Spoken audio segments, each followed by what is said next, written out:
kleine Dörfli Meienfeld ist am Fuß von einer Bergkette gelegen. Die hohen Bergspitzen sind vom hellen Morgenlicht freundlich angestrahlt worden. Das Gras und die Bergkräuter sind noch voller Tau gsi, wo auf einem schmalen Wegli ein kleines Mädchen an der Hand von einer jungen Frau den Berg aufgelaufen ist. Das Kind hatte einen hochroten Kopf und hat gekeucht vor Anstrengung. Kein Wunder. Es hat alle Kleider, die es überhaupt hatte, übereinander getragen und dazu noch ein dickes, rotes Wollentuch über alles. Für so einen warmen Junimorgen war es also viel zu warm angelegt. Wo die zwei ins Dörfli gekommen sind, haben sie die Bauernfrau Bärbel getroffen. Guten Morgen, Deti. Wo willst denn du her mit dem Kind so früh am Morgen? Ist das nicht die Tochter von deiner Schwester, die gestorben ist? Ja, so ist es. Und ich bringe jetzt Heidi zu seinem Grossvater auf die Alp. Weisst, ich kann nicht mehr zu einer schauen. Ich gehe nicht zu Frankfurt arbeiten. Zum Alpöhi? Das meinst du aber nicht im Ernst, oder? Das arme Kind. Der ist so komisch geworden in letzter Zeit. Redet seit Jahren mit niemandem mehr ein Wort und zeigt sich nicht mehr im Dorf. Nicht einmal in die Kirche kommt er am Sonntag. Ja, mit seinem Grosskind wird er wohl reden. Aber hast du das Gefühl, mir fällt das Licht? Seit dem Tod von meiner Schwester habe ich mich um die Kleine gekümmert. Jetzt muss halt der Grossvater zu ihr schauen.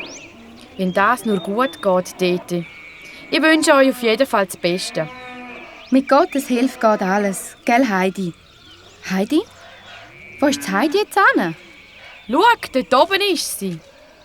Das Heidi war schon viel weiter als die zwei Frauen und hat einen Bub entdeckt, der ein Herr der Geissen gehütet hat. Peter hat er geheissen. Aber im Dorf haben ihm alle Geissen-Peter gesagt.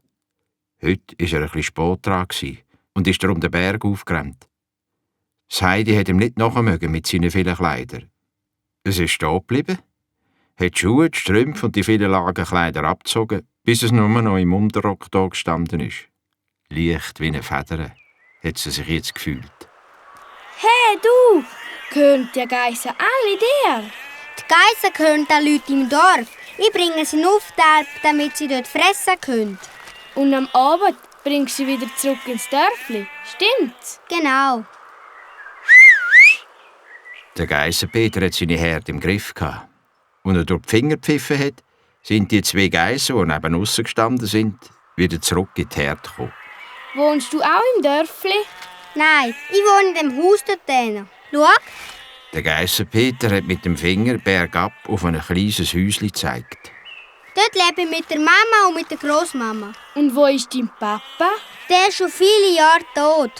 Aber ich bin ja schon gross und verdiene Geld mit Geissenhütern.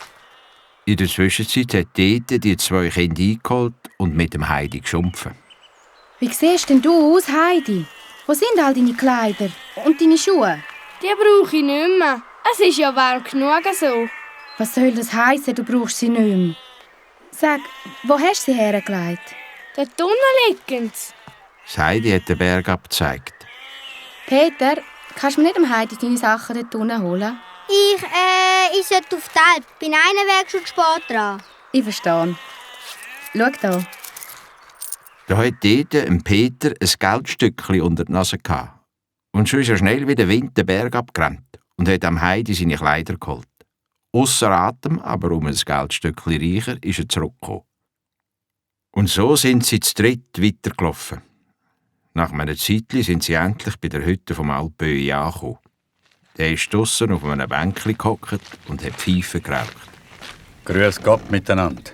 Grüß dich, Öhi. Schau, das ist dein Grosskind Heidi. So. Guten Morgen. Ja, und ab heute soll es bei dir leben. Ich muss auf Frankfurt arbeiten und kann sie nicht mitnehmen. Wie stellst du dir das vor? 4 Jahre lang habe ich zum Heidi geschaut und jetzt bist du dran. Bitte, schau gut zu einer. Der Tete war es nicht wohl dabei. Aber in Frankfurt hat sie viel verdienen und hat gehofft, eines Tages mehr als jetzt fürs Heidi zu machen. Der Gedanke hat sich ein bisschen getröstet, wo sie allein den Berg abgelaufen ist.